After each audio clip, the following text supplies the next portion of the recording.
Саламатсыздар ма, YouTube арнама қош келіпсіздер. Бүгінгі видеода біз осыны сметанник қаймақты бәліш дайындаймыз.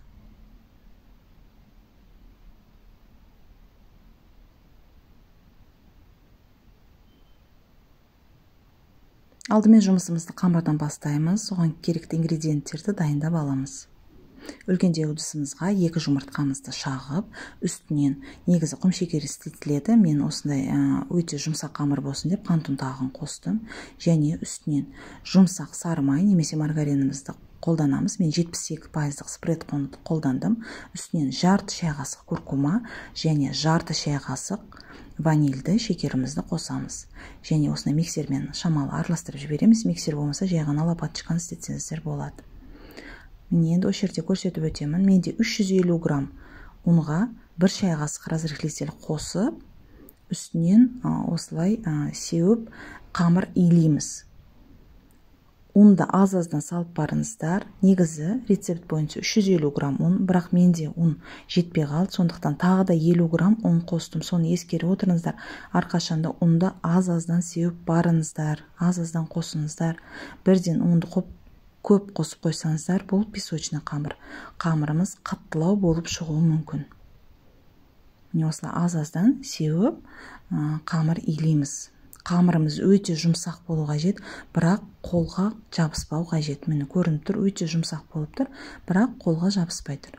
Енді целлофан пакетімізге салып, шетке алып тұрамыз, немесе холодильникке салып қоямыз, үстіндегі салмасын дайындағанша.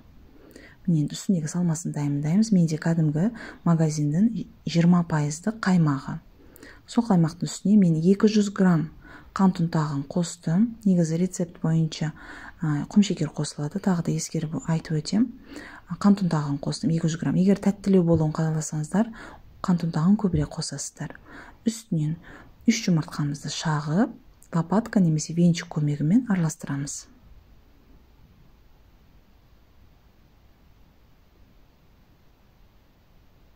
Міне осылай араластырып жіберген соң, үстіне кукуруз крахмалын қосамыз. Мен пісірікке тек кукуруз крахмалын істетемін. Картоп крахмалын істетіп көрген емеспін. Сондықтан картоп крахмалыны білмедім қолдануын. Жай ғана ондай сұрақтар болады. Картоп крахмалын қоссам бола ма деп. Ондайды істетіп көрмегем және білмеймін. Міне енді үстіне ванилинді қосып, жақсылап араластырып жібердік. Осы формамыздың диаметрі менде 28 сантиметр. Астына қағаз төсеп, бумага для выпечканы төсеп, шетіні майлап, қамырымызды жая бастаймыз қолмен осылай.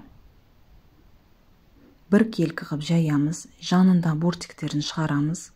Бортиктің жоғарылығы менде 2 сантиметрге тең болды. Шамалы көтеріңіздер, себебі ішіне осыны заливкамызды құйғанда қамырымыздан асып кетпеу қажет. Міне осылай бір келкі қып жайып шығамыз барлығını. Жоғары жағы тегіс шығу үшін қасық қолданыңыздар, сонда тегіс болып шығады. Осыны астына қалыңдығы, қамырдың қалыңдығы бір келкі болып шығу керек. Міне жайып алдық. Кейіннен үстінен осына заливкамызды құямыз. Сұйықтау болып тұрады, қорқып кетпеңіздер, сұйық болады осындай. Міне осындай болады. Кейінен үстінен мен мұздатылған шие қостым. Сіздер үйдегі бар жемістерді, жидектерді қоссаңыздар болады. Қалаған жидекті қосасыздар, бірақ осындай өзі тәтті бәліш болғандықтан ішіне осындай шамалы қышқылдау жидек істетсеңіздер болады.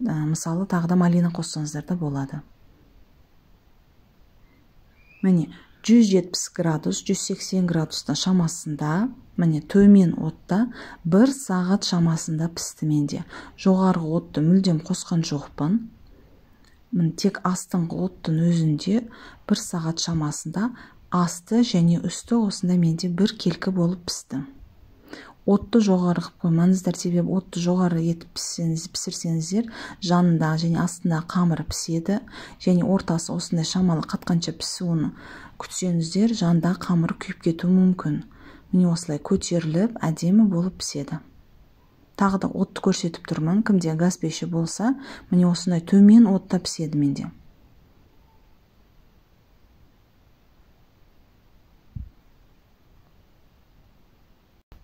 Міне осылай пирогымызды газ пештен шығарып алдым. Шығарып болған соң міндетті түрде формадан шешпеңіздер, шығармаңыздар формадан, себебі бәлішіміз жарылып кетуі мүмкін.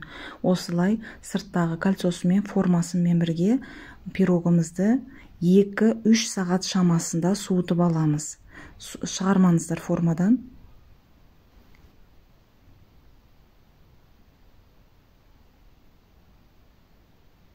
Міне осылай 2 сағаттан соң формасынан шығарып алып, үстіндегі осы бақшамда бар жидектерді қолданып сәндедім.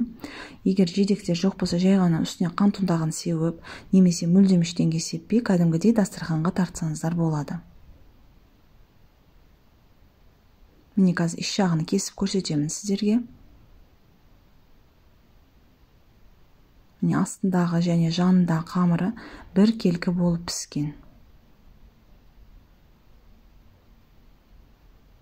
Егер төмен отта пісіретін болсаңыздар, қамыры бір келкі болып піседі.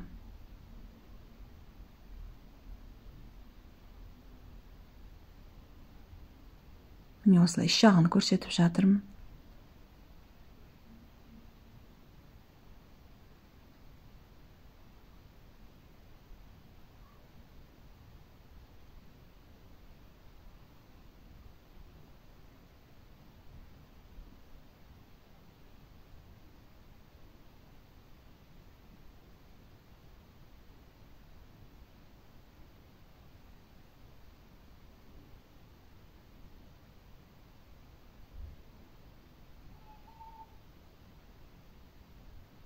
Міне осылай өте дәмді пирог, өте жұмсақ. Шаймен ішкенге өте дәмді бір десерт деп білемін. Міне астына қамырлары бір келкі болып піскен, өте дәмді. Сіздер де міндетті түрде жасап көріңіздер. Видеоның соңына дейін көргендеріңізге рахмет. Видеом ұнаған болса лайк басып, арнама жазыңыздар. Сау болыңыздар.